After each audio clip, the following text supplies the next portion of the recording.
چلتا ہے جیسے ہاتھی چل رہا ہوتا ہے، اور لیکن کسی ٹائم یہ اس کے اندر سے وہ تقاضے جو اس کی طبیعت ہے وہ طبیعت اس کی ابھرتی ہے کبھی کبھی، اور یہ جو مجلس ہوتی ہے اس میں بعض اوقات اپنے آپ کی اپنی طبیعت کو گرمی پہنچا کر اور اپنے آپ کو سکون پہنچا کر راحتوں سے اس کو ڈس ایکٹیو کرنا ہوتا ہے، کہ اس کو کمزور کرنا، اس کو دبانا مقصود ہوتا ہے۔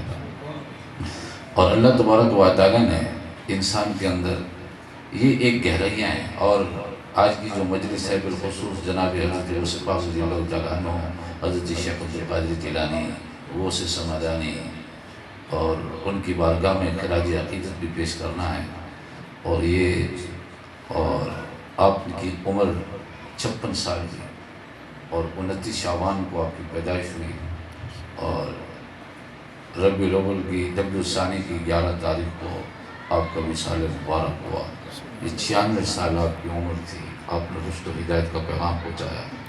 بچپن سے ہی آپ کے اندر اثار ولایت تھے۔ جب اللہ تبارک و تعالیٰ کسی سے کچھ کام لینا چاہتا ہے میرے دوستو، اس کے اندر شوق بھی ویسا رکھتا ہے، اور اس کی خود ہی حفاظت کرتا ہے، اس کی تربیتوں کی۔ بعض اوقات جس سے اللہ تبارک و تعالیٰ کرم نوازی فرماتے ہیں تو اس کا طریق یہ ہوتا ہے کہ اللہ جس پر کرم نوازی فرماتا ہے اس کے لیے برائی کے راستوں کو روک دیتا ہے، اچھائی کے راستے اس کے لیے کھول دیتا ہے۔ اس کے لیے برائی کرنا اتنا مشکل ہو جاتا ہے، اتنا مشکل ہو جاتا ہے، چاہے جتنا مرضی کوشش کرے کہ میں برائی کر لوں، مگر راستہ مسدود کر دیتا ہے، کیونکہ انسان کی طبیعت ہے کہ اس نے غلطی کرنی ہے، انسان کی طبیعت ہے کہ اس نے غلط کام کرنا ہے، مگر اللہ تبارک و تعالیٰ جس پہ کرم نوازی فرماتا ہے تو پھر برائی کے راستوں کو بالکل بند کر دیتا ہے، اور وہ چاہے جتنی کوشش کرے کہ میں برائی کروں مگر اس کو برائی نہیں کرنے دیتا۔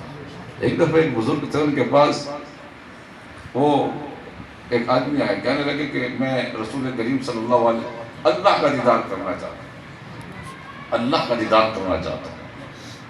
وہ بزرگ تھے۔ اصل میں جو صوفی ہوتا ہے یہ انسان کی روحانیت کے مزاج کو جانتا ہے، تو انہوں نے کہا کہ میں اللہ کا دیدار کروں۔ فرماتے ہیں نماز نہ پڑھو اللہ کا دیدار ہو جائے گا۔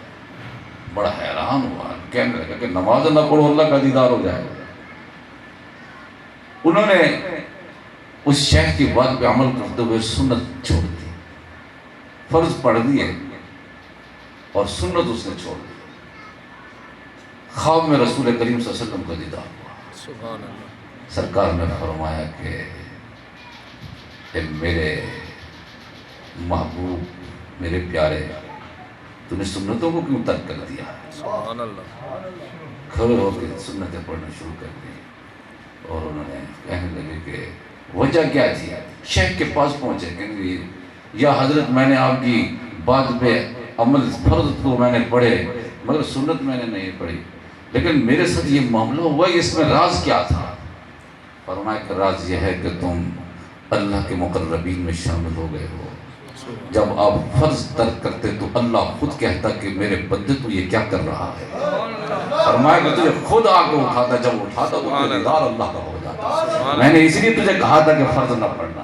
فرض نہ پڑھنے کا مطلب یہ تھا کہ تجھے اللہ اٹھاتا، کہ میرے بندے تو سویا کیوں، اٹھ، یہ میں تجھے تیری جو محبوبیت کا درجہ میں تجھے درجے سے گرنے نہیں دوں گا، اور یہی ہے اٹھا دیا، اٹھا کے اٹھ میرے بندے تو میری عبادت کر۔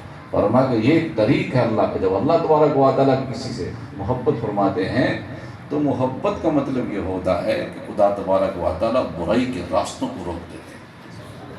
حضرت غوث پاک رضی اللہ تعالیٰ عنہ، کسی نے پوچھا کہ حضرت آپ کب سے ولی اللہ ہو؟ آپ نے فرمایا کہ جس وقت میں مکتب مدرسہ میں جاتا تھا تو اس وقت میں ایک آواز سنتا تھا کہ اٹھو اللہ والے کے لیے جگہ دے دو۔ فرمایا کہ طلباء اٹھ جاتے تھے اور میں اس جگہ پہ بیٹھ جاتا تھا۔ مجھے اتنا یاد ہے کہ جب میں بچہ تھا اور مجھے کہا جاتا تھا اور آواز سنتا تھا میں کہ اٹھو اللہ والے کو جگہ دے دو۔ اور حضرت غوث پاک رضی اللہ تعالیٰ عنہ بچپن سے آپ ولی تھے، مادرزاد ولی اللہ تھے، لیکن یہ ہے کہ خدا تبارک و تعالیٰ اپنے مقربین کو گناہوں سے بچاتا ہے۔ سبحان اللہ۔ جب درجہ محبوبیت میں کوئی آ جاتا ہے تو اللہ اس کی خود حفاظت فرماتے ہیں، اور یہ درجہ محبوبیت میں جب کب آتا ہے؟ جب وہ ان کے محبوبوں کی نگاہوں سے گزرتا ہے، جب محبوبوں کی نگاہوں سے گزرتا ہے تو پھر یہ خدا کے محبوب درجے میں آتا ہے۔ سبحان اللہ۔ یہ خدا تبارک و تعالیٰ جو ہیں یہ ایک تاثیر قائم کرتے ہیں کہ جس وقت جس جگہ پہ میرے خوبصورت انسان کی نگاہ پڑ گئی، اللہ اس نگاہ کی برکتوں سے اس کی زندگی میں تبدیلی پیدا کر دیتے ہیں۔ حضرت غوث پاک رضی اللہ تعالیٰ نے 56 سال کی عمر تھا، اور یہ نقشبند سلسلے میں حضرت خواجہ یوسف ہمدانی رحمۃ اللہ علیہ کا ذکر آتا ہے۔ خواجہ یوسف ہمدانی سلسلہ نقشبند کے صوفی تھے، اور سلسلہ نقشبند کے صوفی کی مجلس میں حضرت غوث پاک رضی اللہ تعالیٰ نے جایا کرتے تھے۔